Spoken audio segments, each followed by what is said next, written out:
John Whaley is one of Houston's best-kept business secrets. You may recognize his voice from the radio. John's life is a series of experiences in rapidly changing circumstances, which is why a photo collection of his world looks almost like an action movie. From flying sky high with aircraft experts to teaching entrepreneurship to kids at the ground level in local schools, John carries with him as much knowledge of the boardroom as he does of the barn, giving him insight to the entire interconnected fabric of our economy, our community, and our world. Let's give a big hand for community business, our host, John Whaley.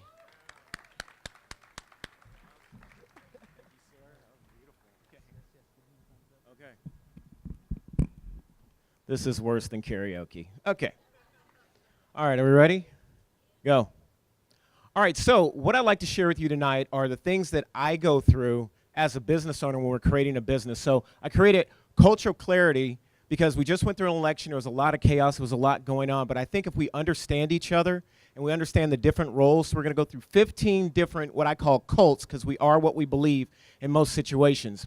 So I believe if we understand each other, we can work together. And I believe if we work together, that realistically we can go far and fast thanks to technology and social mobility. And through sports, I've learned a lot about working with people. So the first thing I want to do is go through the 5 main cults that are basically like defined by economic roles. And so we'll look at what the world poor, working class, consumers, owner investors, and entrepreneurs do in our society because we always don't get along. And so when we look at the world poor, the way we connect, the way we help, or do things like give them access to resources. It seems simple, we take for granted what we're able to share with others. We also look at helping them learn to survive as another major aspect. When we look at the working class, this is a wide variety of people. And you can see from the slide, you have coal workers to physicians. Huge compensation differences, but we have to help them get the job done. We need to work with them to provide fair wages and better conditions to do their job. And so as we move on, consumers are the backbone of all that we do. If people aren't buying cool stuff, we're not selling and making cool stuff. So I want you to understand if we help them escape reality, that's why we buy nice stuff, right? We're going to make a difference in their life. When we move on to the owner-investor category, I want you to realize this group is thinking in terms of value. Many times small business owners, they say the wrong thing to the wrong people, but we help the owner group. And you see Shark Tank, the first thing they said is how much money have you made? How many customers? We need to think about that. And then entrepreneurs, we're the folks who realign the resources in the world, right? You connect with the entrepreneur and you say to them, hey, I'm going to show you social change where we can make a difference and add value. So that's the life of an entrepreneur. When we go to the 4 cults, as we call them, belief system of social economics, we have power, privilege, purpose, and poverty. These are the 4 ways we stacked. And I learned this really through sports, knowing the GM, the coach, the ball boy, the water boy. And so when we look at power, power represents the people that help, they maintain control. They're the people who control the very resources that we need to survive. To help them, we help them improve their control over certain resources. And then lastly, we help them find privacy. A lot of the power people, they don't want to be seen, okay? The next thing we look at is the privileged group. So privileged group are those people that are appointed. So if you see the president's cabinet up there, those people are all appointed. Their job is to protect power. So if you have a really great suit and you got a great job, chances are you're there to protect power. When we look at purpose, this is the group that does the work. This is most of us. This is our labor force. We're out there to get the job done. So we need to help them improve the efficiency, get more work done, and find opportunity.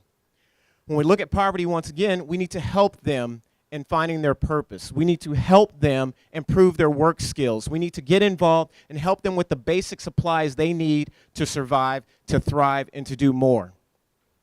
So now we look at 3 cults, all right? Again, commercial entities that shape human beings. You don't think about it, but if you have government agencies out here that work for the school, you got all these different corporate people, we all have a different role. And so we've heard of corporate culture, but there's also governing culture and other cultures. So when we look at governing bodies, we're looking at how do we help them protect standards? There's basically 3 forms of government that we work under. We have government that protects property, government that or church that protects behavior, and industry that protect the standards we live by. And so we got to remember that. Now, when it comes to corporation, if you want to connect and work with them, we know what they love the most. They love return on investment. It's all about ROI. So if you want to connect with them, we help them manage resources. And the more effective we are at that, the more money they give us sometimes. I don't know. Small business owners. Now, this is a cult, all right? These are the people running around with business cards, starting up, doing their thing.